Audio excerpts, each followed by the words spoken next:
said many times that you can come to Yunnan hundreds of times and still be in love with it, still want to visit. It's my first trip here. But instead of going to Lijiang and Kunming, the more popular cities, I decided to visit Tongcheng, a charming small town with its own flavor. Welcome to Travelogue. I'm Charlene. Tongcheng is a Chinese town that borders Myanmar. It's located in the Baoshan Prefecture in western Yunnan. 400 years ago, Xi Xiaoke, a famous Ming Dynasty scholar and traveler, described Tongcheng as the furthest border city in China. What he meant was that it was the furthest city from the capital. Nowadays, by contrast, Tongcheng is easily accessible from Beijing and the rest of China. And with the newly opened airport, it's only a 45-minute plane ride from Kunming, the provincial capital of Yunnan.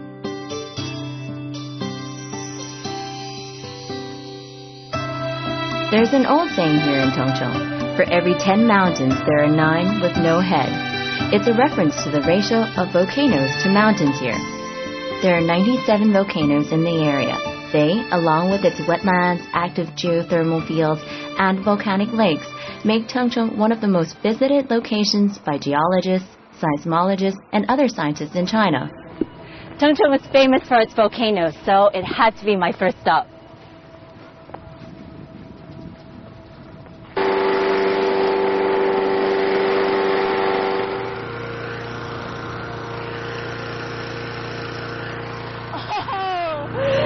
If you want a better view of the surrounding landscape, you can come to Huashan and go up on a hot air balloon between 8 and 10:30 every morning, but only if the weather is good. So it's risen. I'm gonna go up.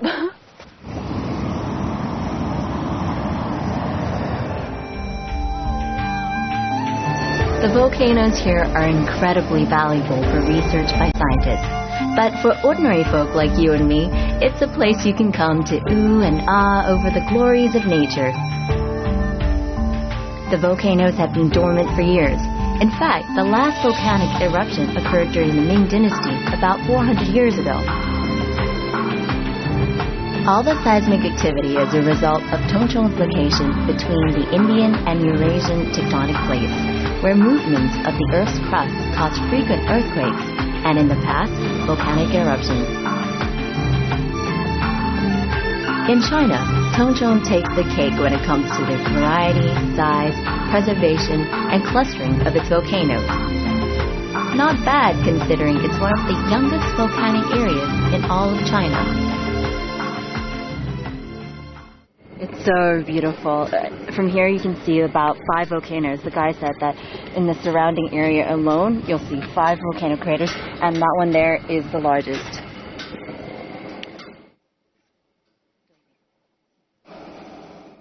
Tourists are allowed to climb to the top of every mountain here, legs willing. And while some attempt the more ambitious climb up the larger volcanoes to get a view of the craters, I've decided that a smaller crater, about 60 meters deep, is more suitable given the heat. If you have something to say to the world, or if you just want to mark your territory, you can go to like one of the craters and use stones to place messages inside. I think there are a couple of people doing it down there.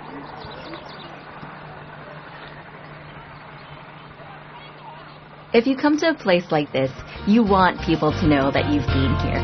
And while pictures and home videos might be enough for some, I decided to join the rest of the people leaving their mark.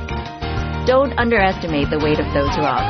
It was too difficult to build Travelogue, so I opted for CCTV9 instead, as a way of telling the world we were here. My arms may have gotten pretty sore, but it was well worth it. I didn't want to touch another rock for a while, but I was more than happy to take a pleasant stroll through the area of Heiyi River to look at a special rock formation produced by the volcanic activity in the area. Some of this rock is lacquered and sold as household decorations around Tongcheng. Now, you might not be able to move mountains, but you can own a piece of one, if that's your thing. Although, I much prefer to look at it in its natural state.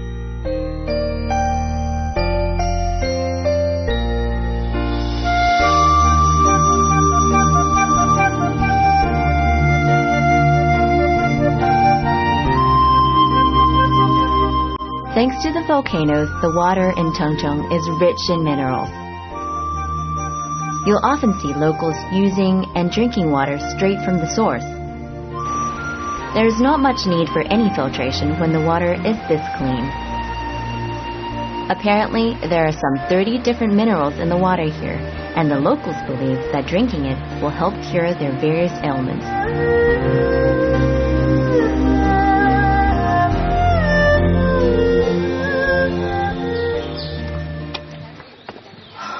I'm starting to feel the heat from here. It's really hot.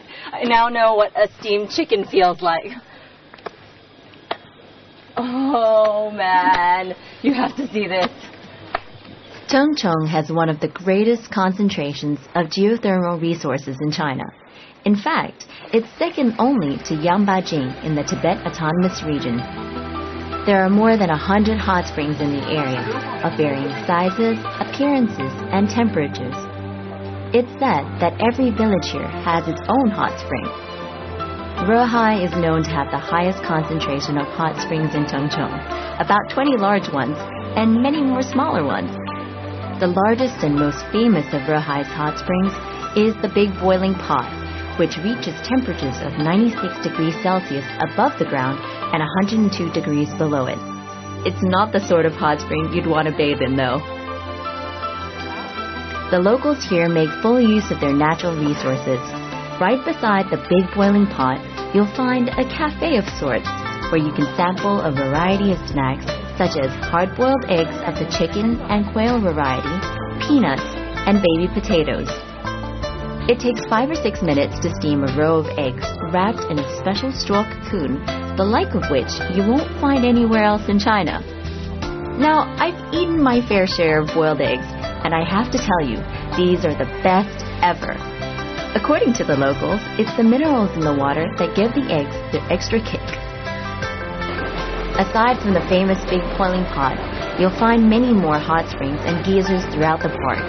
However, temperature-wise, none of them is a match for the Big Pot, with temperatures averaging between 60 and 80 degrees Celsius. While it's pleasant to walk through the park, be prepared for the heat rising from the water. My guide told me that the amount of heat given off by the hot springs in this area annually is equivalent to what would be produced by 20,000 tons of coal. I recommend you pay special attention to the names of the hot springs, most of which are well-earned and quite charming. Well, if you can call a 10,000-year-old hot spring charming. Some of my favorites are the Frogmouth Geyser, where you'll see a collection of cone-shaped rock formations sprouting water, along with the drum-beating spring, but no prizes for guessing what that sounds like. If you prefer more privacy, there are hotels in the area that cater to those seeking a more personal experience or a longer therapeutic retreat. In this hotel, there are 18 rooms that offer in-room hot spring baths, indoor and outdoor, with water piped straight from the mountains. This is a really nice room. If you're looking to splurge a little, or, if you're on your honeymoon, I recommend this place. You can enjoy some spa treatments, dip yourself in the hot spring, and you don't even have to go very far because right outside, just a couple of steps away, is your private hot spring bath. If you're looking for a more cost-effective option, or you don't have the time to stay in Ruihai, the hotel also has a day spa facility. Along with the usual massages and facial treatments, the spa offers 16 public hot springs. For the price of ticket admission, you can spend all day trying out the different hot spring baths. Each bath has different health benefits. Some also include scents from essential oils, such as lavender for relaxation. People here certainly know how to live life. Actually, China was one of the first countries where the health benefits of a hot spring bath were discovered. That was over 5,000 years ago.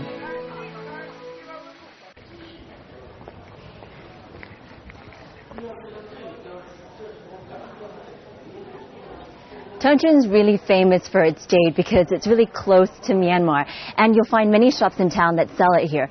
But if you're like me and you don't know anything about it, it's kind of helpful to go to a museum first, find out a little bit more, and don't tell anybody, but this area here is also one of the places that you can buy jade at its cheapest. 你好，谢谢。 The jadeite in China came from Myanmar. Tongchung, as the last stop on the southwestern Silk Road and the nearest Chinese town to the Myanmar border, became the natural marketplace for jadeite. Horse-drawn carriages would bring the raw jade rocks from Myanmar to Tongchung to be carved and sold. The town is now the #1 producer of Chinese jade in the world. It's also the largest marketplace and carving center for jadeite from Myanmar in China. It's believed that wearing jade removes all toxins from the body and protects the wearer from bad luck and misfortune. Moreover, jade has been the muse inspiring many artists and scholars throughout Chinese history. The famous philosopher Confucius even likened the qualities of the stone to the human virtues of intelligence, truth, loyalty, justice, purity, and humanity. Ultimately, jade symbolized the ideal noble and superior man. Do you see this thing? It's over 60 years old, and they use this to basically buffer the jade and make it all shiny. I don't know how it works. 怎么样泡挂吗？再放 like 如果有一个这样，哎，对对对，一般都是那样磨，然后呢就这个呢一般都是抛手镯的。 You'll also be able to see modern carving techniques here. In the past, it would take hours to cut open a piece of rough jade, so merchants and traders would negotiate a price for an uncut stone by observing the quality of the jade through a small window scraped off the oxidized opaque skin without knowing the true quality of the whole piece of jade they were buying. I was told that while the worth of gold can be measured by weight and market price, there is no standardized method for determining the value of jade. There is a rating system that ranks jade on a scale from A for exceptional to E for acceptable based on tone, texture, translucency, and color. But it's not widely recognized. The best price determinant is your perception of the stone's beauty and how much you're willing to pay. When it comes to jade, so it's said, you don't choose the piece, it chooses you. Oh, okay. See, once you've gone to the museum and learned a bit about jade and decided that, well, you want to buy something, you can come to the shop and they'll teach you, what piece to buy, what's so good about it. This, for example, the guys told me is really valuable because it's got clouds and it's got different shades of green, so there's variance in it, which makes it really, really pricey. I've worked up quite the appetite shopping, and the girls at the store told me that right across the road, a few steps away, is a restaurant that serves local cuisine. And the great thing about it is that every night at 8 p.m., you'll be able to see a local puppet show with puppets that are made out of pigskin. That's pretty cool, so I'm going to go and check it out.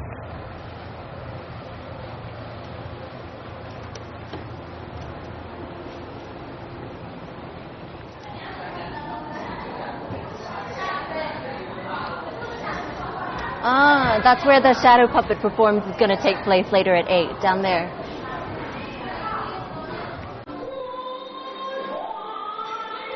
The shadow play is a feature of various cultures around the world, such as the wayang kulit in Malaysia and karagöz and hasavat in Turkey.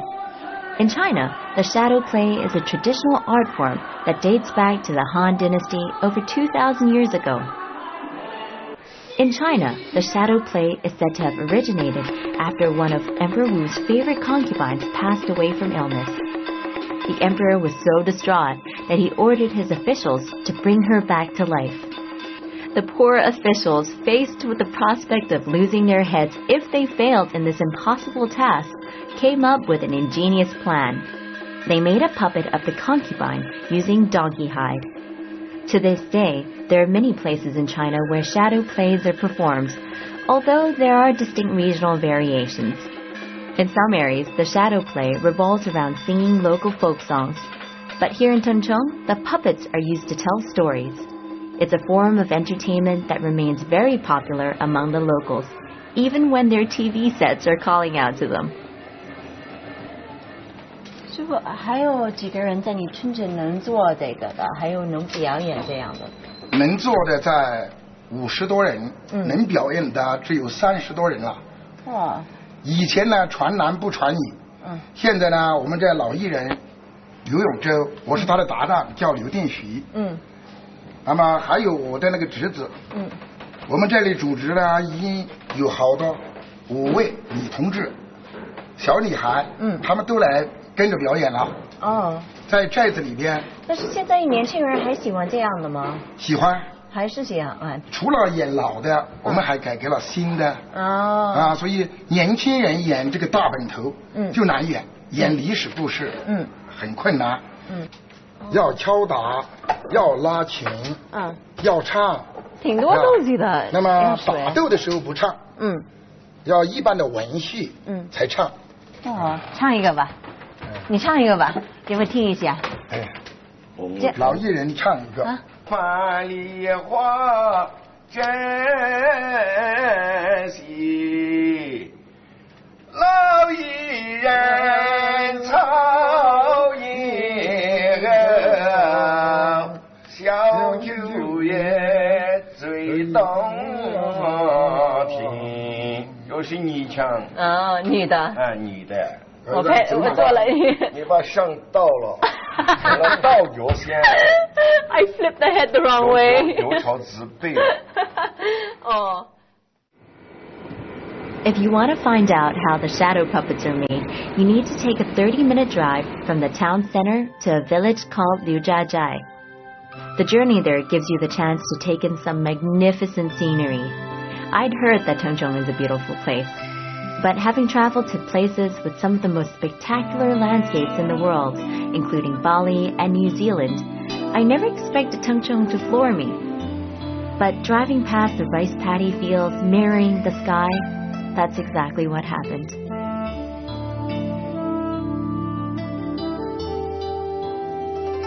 Unlike the shadow puppets in other parts of China, the Tongchong variety are made from horse skin rather than the usual donkey hide. Each limb is traced onto a piece of leather before being cut out by hand. The puppet is then painted according to its character in many different, bright and vibrant colors. Like most traditional arts in China, shadow puppets and shadow plays are a dying art form. Not many people are able to make the puppets or perform the plays these days. Still, the elders continue to train and teach the young to perform, integrating modern stories in the hope of keeping the old tradition alive. While most of the people who live in Tongchong are ethnic Han, the town is located within a region with many ethnic minorities, and the puppets here represent both groups. I overheard some tourists saying that they'd seen shadow puppets in many parts of China, but the ones here were the most beautiful and intricate.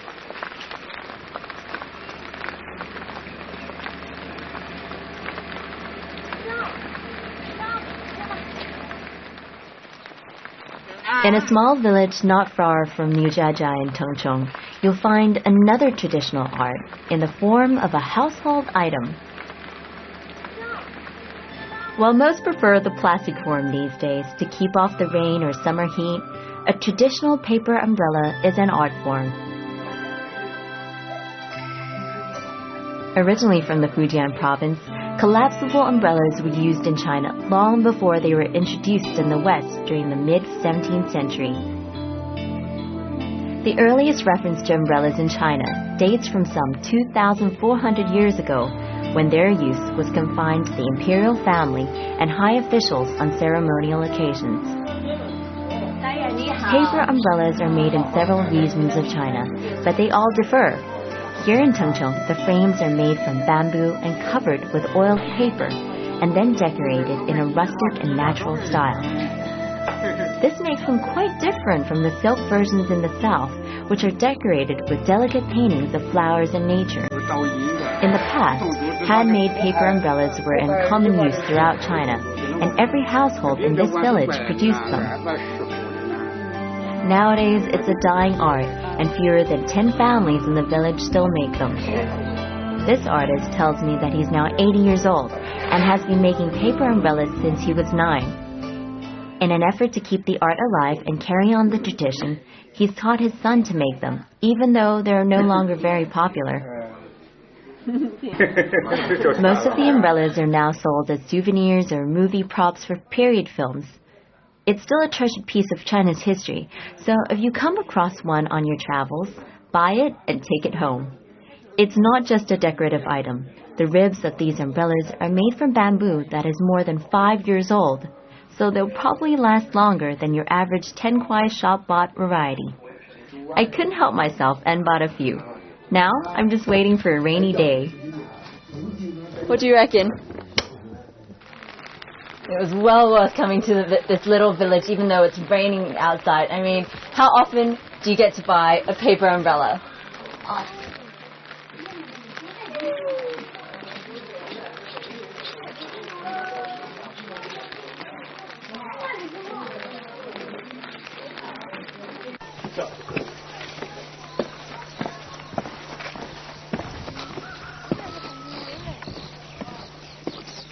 When you get to the Beihai wetlands, you can either walk on the elevated platforms or you can take a boat around the marshes, which is great because then you'll be closer to nature and you'll get a better look at the ecology here.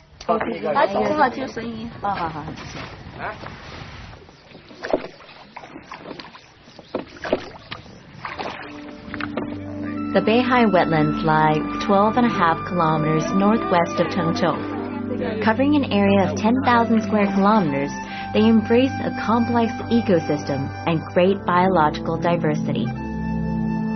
The Beihai wetlands are a major ecotourism destination for those visiting Chengzhou. As one of 33 key national wetland areas in China, they are the only state-level protected wetland in Yunnan province. Photographers flock to the Beihai wetlands in every season to capture the magnificence of the surroundings. They're also a research center that attracts environmental scientists from all over the world.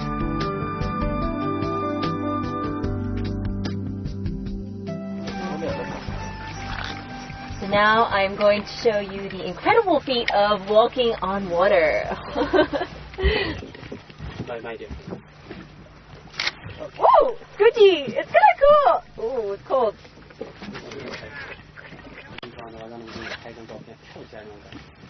Never having visited a marsh, I was surprised to learn that you can stand on tufts of grass that appear to be floating on the water.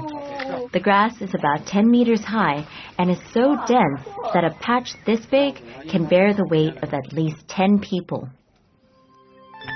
Now, if the novelty of feeling like you're walking on water isn't stimulating enough, there's always something to see here, no matter which season you visit.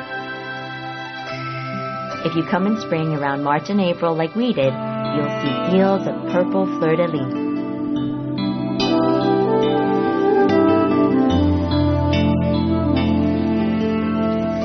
You know, when you live in a city, you tend to think that you're bigger than everybody else, that you're pretty much invincible and, you know, you're the man about town.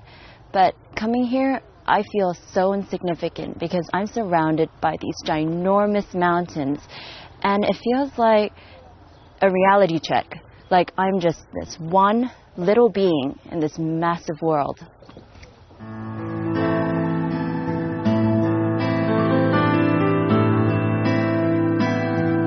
Chengzhou is a small place. There's no doubt about that. But while in many bigger towns and cities, you're constantly battling hordes of tourists, I had a great time enjoying the many sights and activities this town has to offer without the long queues. The volcanoes are overwhelming, the marshlands are inspiring, and it's not every day that you get to see such beautiful works of jade and shadow puppets. I'll be continuing my journey in Chengzhou in the next episode with a visit to Heshun Village. It's a place that most people won't have heard of, but one that they'll want to visit if only they knew. Keep your bags packed till then. Thanks for watching Travelogue.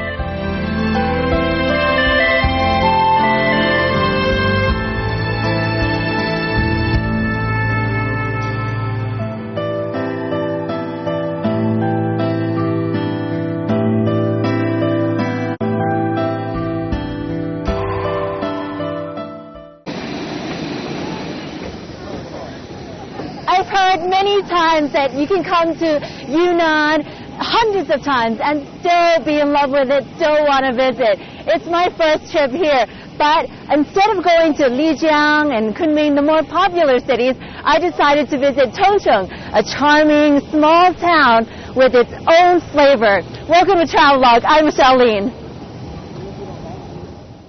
Tongcheng is a Chinese town that borders Myanmar. It's located in the Baoshan Prefecture in western Yunnan. 400 years ago, Xi Xiaoke. You can come to Huashan and go up on a hot air balloon between 8 and 10:30 every morning, but only if the weather is good. So it's risen. I'm gonna go up.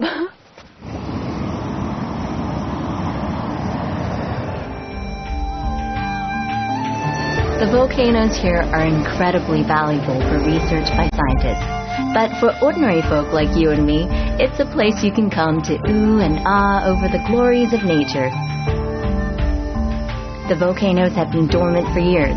In fact, the last volcanic eruption occurred during a famous Ming Dynasty scholar and traveler described Tongcheng as the furthest border city in China. What he meant was that it was the furthest city from the capital. Nowadays, by contrast, Tongcheng is easily accessible from Beijing and the rest of China. And with the newly opened airport, it's only a 45-minute plane ride from Kunming, the provincial capital of Yunnan.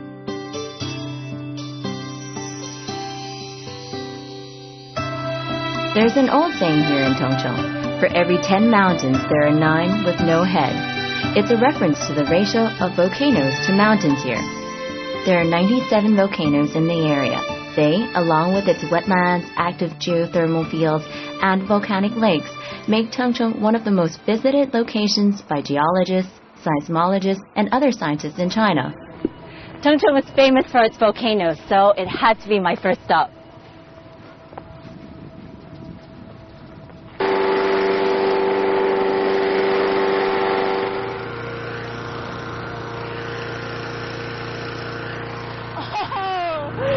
If you want a better view of the surrounding landscape,